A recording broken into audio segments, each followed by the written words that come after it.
Thank you very much, Kirsty. So, great to be here. Thank you for letting us be part of this great experiment in collaboration and research into this horrible beast. I'll just be talking the first part of this presentation, and my collaborators and colleagues from UWA, Gavin and Tim, will come up and present their separate parts of our research. I'm going to skip through the first few slides because originally I was asked to give some biology, but I don't think I need to do that anymore, as other people have talked about it. Just to mention that shot-hole borers belong to the weevils, and within the weevils, huge numbers of species. There's a large group that are bark beetles that have evolved to eat bark, and some of those have evolved this symbiotic relationship with fungi and become ambrosia beetles, and there's quite a lot of those. And so they've moved from eating phloem, which is the green, the vessels that move most of the nutrients around in the plant, into eating xylem, which is the wood that carries the water originally, but eventually turns into the wood. And that is a poor nutrient resource, but it's improved by having the symbiotic fungi. And it's a much larger resource. So this has happened many, many times. This is a family tree of the bark beetles. The ones that are blue have evolved this symbiotic relationship with fungi. And what's interesting is it's happened across all vascular plants, and it's evolved at least 11 times, potentially 15 or 16 times, depending on who you believe and the research they've done. The biggest group are the Xyloborini. They're at the top of the screen, and Uwalacea fits inside the Xyloborini, which just means Greek for wood borer. The biggest genus, Xyloborus, has over 1,000 species. There's more than 7 fungal lineages that they've evolved these symbiotic relationships with. In the gymnosperms, the pines and whatnot, the fungus is usually, but not always, Ophiostoma, and in the flowering plants, the angiosperms, it's usually Raffaella and Ambrosiella. And just to show you, there's always something weird in the world of biology. Some of our ambrosia beetles have given up being farmers and turned into thieves. So they now raid the fungal farms of other species. What's unusual about Uwalacea, they were once part of the large genus Xyloborus. You can see there's over 80 species. There's been a lot of intense taxonomy work in the last 20 odd years when PSHB invaded the United States. A lot of this work is concentrated on those invasive populations rather than the original endemic range. So a lot of the information that we currently believe is on kind of wobbly ground because we actually need a lot more taxonomic work done in the native range, which is South and Southeast Asia. But what's really interesting about Uwalacea compared to Xyloborus and the other Xyloborini is they've evolved their symbiotic relationship with Fusarium. It's the only group that's done that. We can skip through this. I just want to mention very quickly developmental times and temperatures. They get pretty fast when it warms up. So when we think about how quickly this might spread when you've got potentially 4, 5, 6 generations in a year, not much happening in winter obviously because it's too cold, we might want to compare this with a previous invader of what might happen next in terms of spread. So this is just a map to show you where in the world the close relatives in Uwalacea have gone, the yellow stars of PSHB, most recently into Argentina and Brazil, and probably through dunnage. So dunnage or cribbing, it is the support wood that is used in trade to hold large objects stable. So the bottom right-hand slide is the inside of a shipping container, and you can see some metal drums, and they're being held in place by some structural components of which is called dunnage. Nowadays it's often softwoods, pines and their relatives, but it's still pretty common to use willow and poplar wood because it's fast growing. And all this wood should be treated by heat before it's used in dunnage, but that costs money. And so very frequently, more frequently than we would like, obviously, it's not treated. And so when we think about wood being moved around, it's not just cut branches, it also can be very nicely cut wood that is being used in this fashion. And we know from experiments that it can survive in this sort of wood for up to 5 months, which is easily long enough for movement internationally. Within Australia, I just wanted to bring your attention to European house borer. It's a different wood-eating beetle. Beetles have evolved to eat wood a dozen times or so.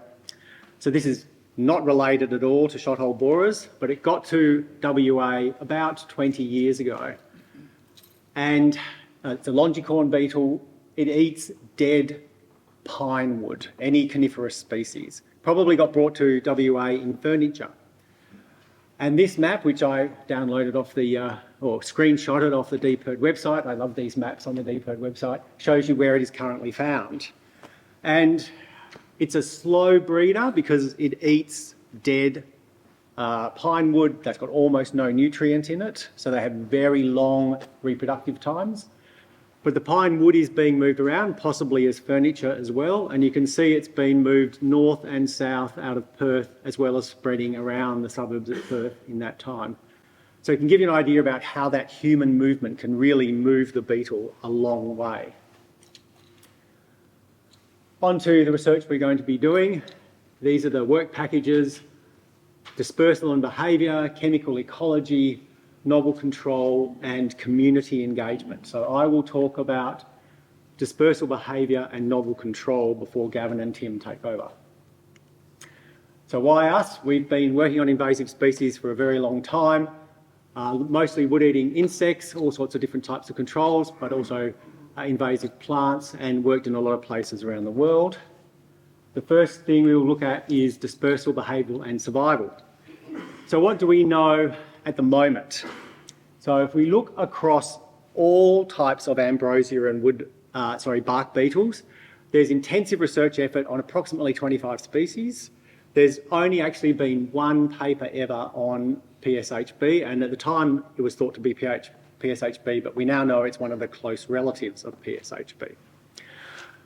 So if we look across all ambrosia beetles, we see a very common pattern of they don't fly if it's windy. It has to be still or very slight breezes, and that's because they are following the smell of a host tree. And they're very small beetles, they can't fly well when it's windy. So when it gets very windy, they don't fly. So things like the Fremantle doctor are not going to be blowing the beetle all around the Perth suburbs. And the second thing is, depending on the species, whether it's tropical, cool temperate, warm temperate, they usually have a very narrow temperature range at which they fly. Too cold they don't go, too hot they don't go. This pattern is consistent across the 25 plus species that have been studied intensely. That one paper, which you can see the reference in the bottom right hand corner, did a lab study and a field study, and the lab study is quite contentious. The top photograph shows a different beetle species, but it's on a flight mill, and this is what they used in the lab. So you glue the animal to this rotating bar, and it's how many times around it goes over a particular period of time, which changes depending on the species. And the results are far from normally distributed. More than half the beetles didn't fly at all. So that's where we get the 400 metres from. And so, but only one female actually did that. So it's a good method for comparing species A with species B with species C. It's contentious because there's a lot of debate about whether or not these results are useful in a real world field situation. They also did a terrific study in an avocado orchard. This is in Florida, and they used a release point, which is in almost the middle of that graph, and they had baited traps with chemical lures, and they looked at how many beetles got found where, and this is where they had a distance of 30 to 35 metres. But the problem with the field study is they had really low recapture rates. So we don't know if those beetles simply didn't fly, which is what they saw in the lab study, or whether they got eaten, they're small beetles, just about everything eats them, or they just flew much further away, we don't know. So we're going to replicate this study more or less in very large insect-proof cages that we have at UWA. So we'll have release points from cut branches, so they'll leave the branches when they're ready, as opposed to gathering a whole heap and releasing them artificially. We'll coat the mesh cages with a toxic insecticide, so nothing, well, they should be able to get through anyway because these are aphid-proof cages, but they'll die in the process of trying to get through if they try. So we should be able to recover all the beetles that release, so we'll know how far they've gone and under what climate conditions, temperature, wind speeds, and so forth. So we hope this will give us the best dispersal data yet. Chemical controls. So again, if we look across the 25 or so species that are of high economic importance around the world for all bark and ambrosia beetles, there's a variety of surface or bark sprays. And the photographs are from Northern California. These, it's for a particular kind of pine beetle, highly destructive, kills all the trees that it gets into. These are not actually grown for forestry purposes. It's far too expensive to justify these sorts of surface sprays to protect trees grown for timber. This is in a park for people, for urban amenity. Only carbamates are useful here. Carbamates are highly toxic to vertebrates. There is no way I would be that person in green spraying that chemical. I wouldn't be alive for very long. But it's the only chemicals that are useful for this to really lower a really high mortality rate, really lower population pressure. And they don't penetrate bark or wood. None of the surface sprayed chemicals that are typical in agriculture can penetrate the bark and into the wood. And it's a wood-dwelling beetle. So the alternative are systemic or truck injections. You can see an example of this also from California, the same people in California. This can be administered as a liquid with spring-mounted syringes. So you drill into the vascular tissue, the spring drives the syringe and pushes the liquid in over a period of 20 minutes, half an hour or so. These have been developed for a range of bark beetles and ambrosia beetles and or their symbiotic fungi. And there's a range of insecticides and fungicides. Some of the common ones are on the screen. And it gets moved through the vascular tissue of the tree. Now, different chemicals move differentially in the plant. Some disperse extremely well through the plant, so they can be found all over, all through the vascular tissue up the trunk and into branches and even into leaves. Some of them are very poor dispersers, and so they might go up a particular favoured pathway in the tree and not go throughout the tree. So those are issues that need to be explored, and also how far they go up. So sometimes it's only found in sapwood, which is where the vascular tissue is found. Oftentimes, but not always, it gets through to the leaves, and it can get through to flowers and fruit. And if you are going to use these chemicals in a horticulture that produces fruit for human consumption, that is also a question that we need to consider. So we are going to be doing some of this work with trunk injections. We are also looking at a novel approach which is adapting wood preservatives. So I have a lot of background in wood preservatives. Wood preservatives have never been tried against any bark or ambrosia beetle anywhere in the world. I've spoken with people in Florida, Hawaii, California, Israel, South Africa and Argentina. The Brazilians haven't been replying to any of my emails, unfortunately. No one's ever thought of it or tried it. And some of them can be adapted to living species of tree, so it's not just dead wood, they can be put into live wood. And we have a pilot trial that's been running at UWA since September last year. There's about 80 trees.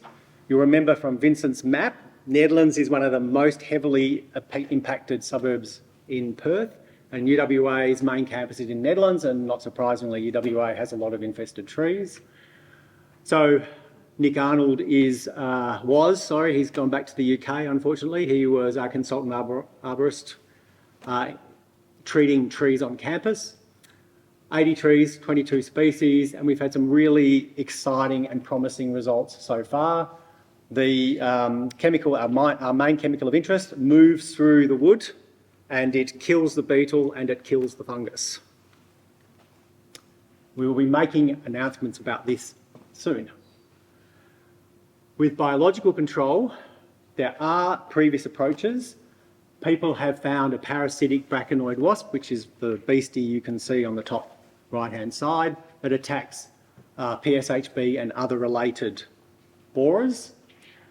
This is in Asia, it's home, but also they have found a relative in Hawaii where PSHB and other shot-hole borers have been introduced accidentally, and it's a native species, and it has adapted onto these new borers because there were borers on the islands that were similar enough that this wasp is identifying it as a prey host. People in South Africa have attempted 2 of the common forms of entomopathogenic, or that's a fancy way of saying insect-killing fungi, and worked really well in a petri dish, but when you left the beetles inside branches, it was ineffective. And that's because the fungal spores have no mobility. They can't get inside the wood. So we have a novel approach where we're using entomopathogenic nematodes. Most people in horticulture hear the word nematode and their feet go cold because they think of things like root knot nematodes that are pathogens of plants. Nematodes are everywhere. They infect everything. There are species that parasitise humans and other vertebrates. But there are some that attack and kill insects. And so we are using commercially available species. This is a company that came out of CSIRO research that I got to know when I worked at CSIRO in Canberra. And these you can buy online today to kill aphids and thrips on your tomatoes or roses. And we have trialled these at UWA. In petri dishes, we've got death of every beetle in 4 days, and we've got 90% mortality out of tree branches. So these are very promising results, and that's with a single application. So we're hoping we're going to have better understanding of how things disperse and hand those metrics on to Ben over at Curtin to use in spread modelling. We hope to have new trunk injection methods and new biocontrol agents that will help us save trees and stop, or at least reduce, the number of trees that end up being removed like this, and more management tools both for LGAs in Perth and for the horticultural industry outside. And I think it is Gavin's turn. Right, hi everybody. My name's Gavin Flamati. I'm an organic chemist at the University of Western Australia. So part of our UWA work package, I just want to talk quickly about some of the chemical ecology that we're planning to do as part of this project. I thought I'd just start just to highlight the 2 sort of known, or the major attractants that are known, that are used in a lot of these sort of traps that are available for even for monitoring the polyphagous shot hole borer. Some of the main ones here, I don't know if I've got a pointer, no. The main one here, this querceverol that most of you have probably heard about. This paper came out in 2006 that identified this compound as the aggregation pheromone of an ambrosia beetle, but importantly it's a different species to polyphagous shot hole borer. And there's been plenty of studies since then. The one on the right here, another terpene type molecule, that have looked at different compounds in synergy with this parent compound and looked at that for better attractants. But to date, there hasn't been any specific sort of pheromones identified with the polyphagous shot hole borer.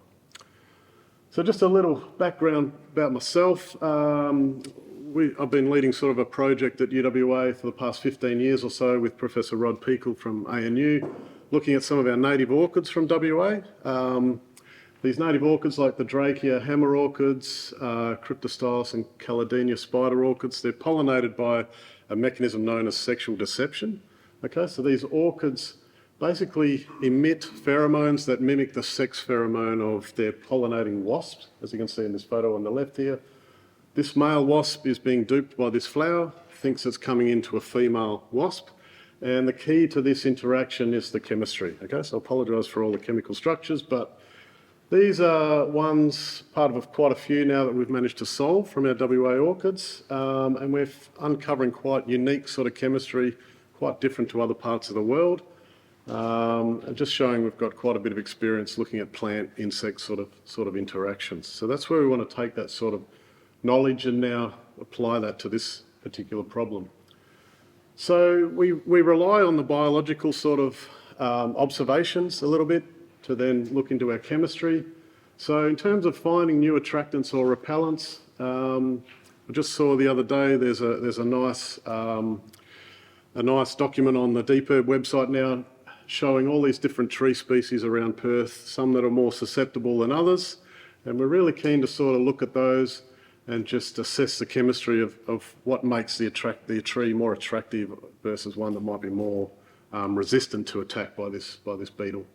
Some anecdotal evidence that they seem to be attracted more when branches are removed. They're highly attracted to the Viserium infested wood as well. So we want to look at the fungus as well and see what sort of chemistry volatiles that might be producing to have that sort of symbiotic relationship.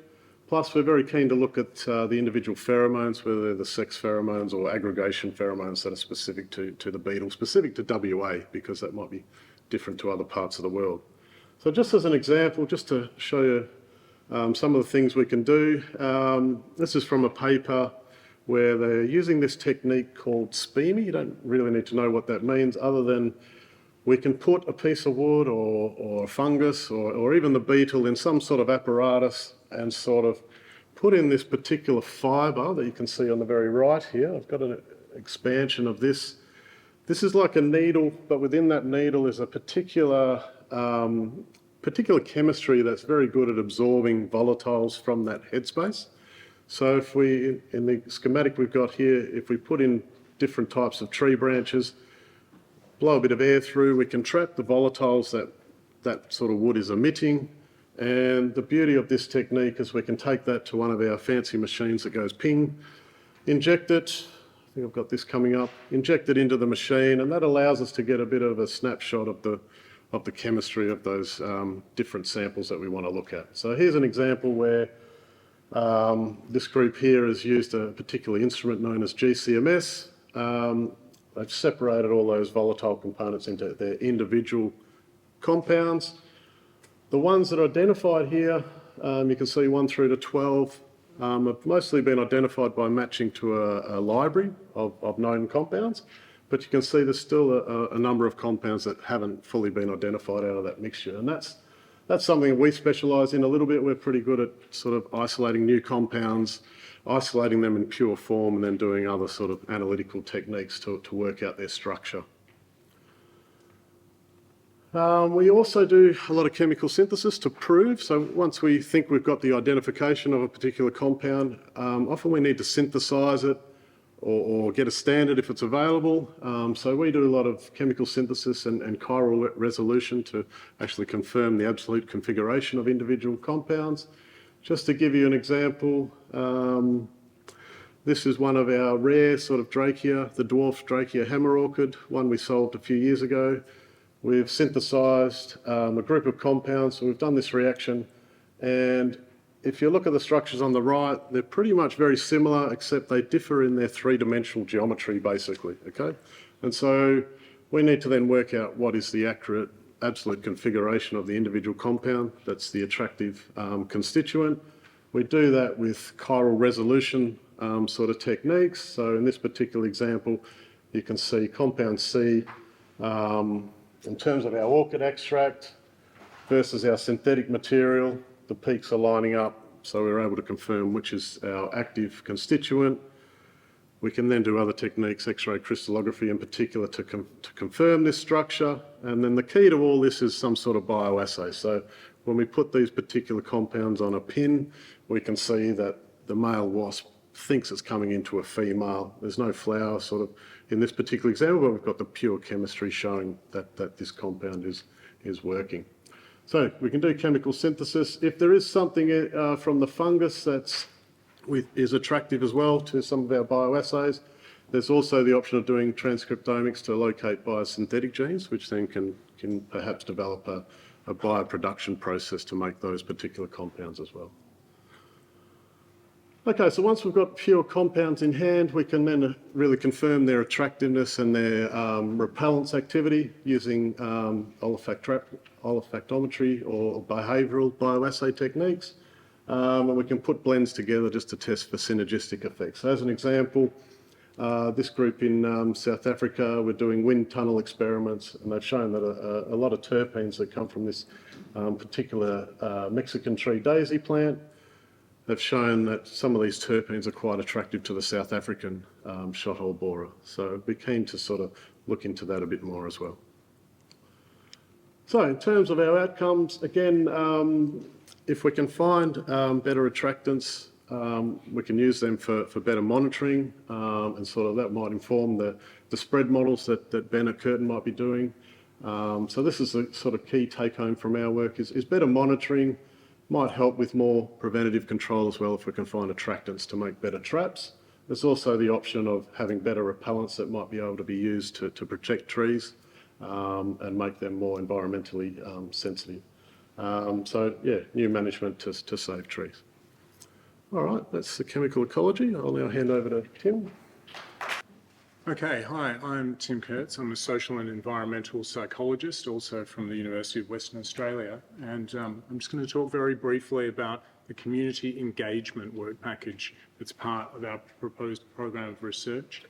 Now, of course, it's no surprise to any of you that I will be suggesting that community engagement is very important here. We need people to report their observations of the beetle, and in fact, if it wasn't for a member of the public in East Fremantle reporting it initially, it probably would have spread a lot further than it did before we started taking action to try to control it.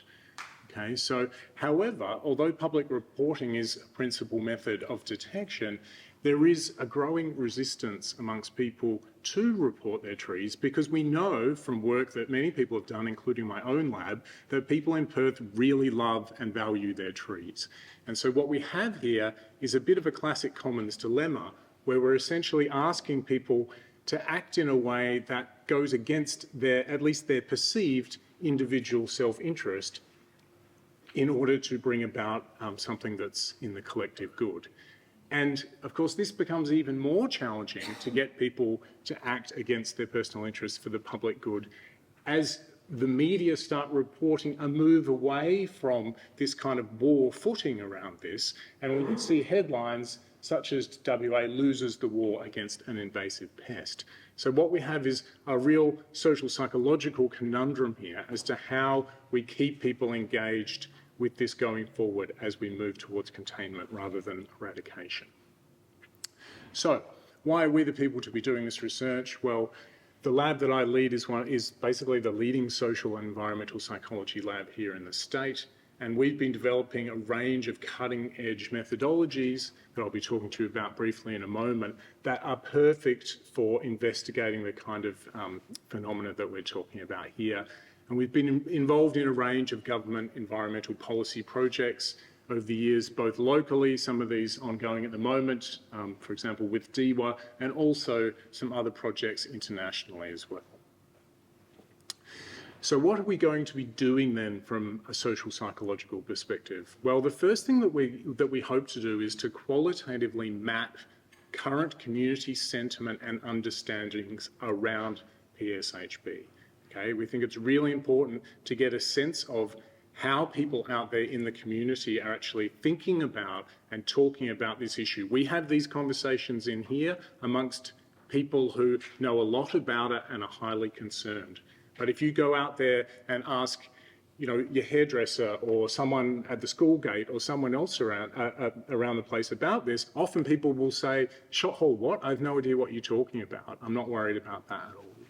So do people care about it? Do they understand how it spread? So how it spreads? Do they understand they shouldn't be taking firewood down south? And how do they perhaps interpret some of these recent policy shifts that we've seen? Okay, and how do they think about and talk about things like monitoring of trees and reporting of infestations in trees? And so the method that we're going to be using here is one that I've developed over a number of years that we published last year. If you want to read more about this, you can scan the screen to read the publicly available paper on this. But it's called remotely moderated focus groups. And this method is specifically designed to try to get an understanding of how people out there in the community are talking about an issue. Because unlike normal focus groups, which involve a researcher in the room asking questions that people then answer to that researcher, we actually moderate these groups remotely through a screen. So we control a screen from another room, and we just let people literally talk amongst themselves about these topics. And we've been using this to great effect in a current project to get together with DEWA and also Worrell, looking at public understandings around waste to energy and the implications of that for waste reduction behaviours. So we are going to firstly apply this fly on the wall method to this topic. What we're then going to do is quantitatively examine the factors that might be affecting people's willingness to engage in desirable behaviours, such as monitoring and reporting, and also not moving wood around as well. So we're going to do some geographically targeted large-scale community mail drop surveys to look at some of these potential influential factors, some of which I've listed up here. But of course, we're also going to most likely be looking at other things that emerge from that first qualitative phase of research that we're engaging in. And what we're also going to do is some experimental work where we actually embed experimental manipulations, different ways of communicating with the public about this issue, into some of our surveys to try to, I guess, compare different communicative approaches to one another. And we've actually just finished very recently a very small pilot with about 200 households that were located in Netherlands, in one of the hotspots in Perth, just around the UWA campus, where what we've tried to do is get a sense of how does people's psychology shift around this issue if in one condition you give them the kind of current policy business as usual information about what happens if you find one of these beetles in your tree, compared to a different condition of about 100 households where we basically made them loosely aware of the work that is going on by Theo and others, developing methods of treatment that, if detected early, might mean that you don't lose your tree. And what we found was that people who were told about the possibility of these novel treatments were significantly more willing to monitor their trees for the presence of the beetle and more likely and willing to report that to DPIRD. And this was true not just for trees on their own property, but also for trees in the surrounding area, street trees and parks and gardens. And interestingly, we found that this effect seems to be being driven by positive emotions rather than a removal of negative emotions. So what we find is that the reason for this is because people feel more hope and optimism and anticipate feeling more relief and a sense of empowerment through reporting these to the presence of the beetle to authorities relative to the current policy as usual scenario. So why are we doing all this? Well, what we hope to achieve through this is a better understanding to support the development of community prevention and detection messaging. So we want to try, through our collaboration with Theo, to move the public's consciousness around this more to the way that we get people to think about skin cancer. If you can catch this early, that's a good thing, because if you report it early, we might be able to save you, and in this case, we might be able to save your trees. Okay? And so we also want, through our experimental work, to try to understand the potential effectiveness and impact of different kinds of messages that we might put out there prior to any campaigns that might be rolled out to the broader public. And so essentially, together with the work that's going on developing some of these novel methods of control, what we want to try to do is actually bring into alignment the individual interests and desires and emotions of members of the public with the management and control response that can be enacted to essentially try to solve that commons dilemma that I laid out at the start of my little spiel here. Thank you.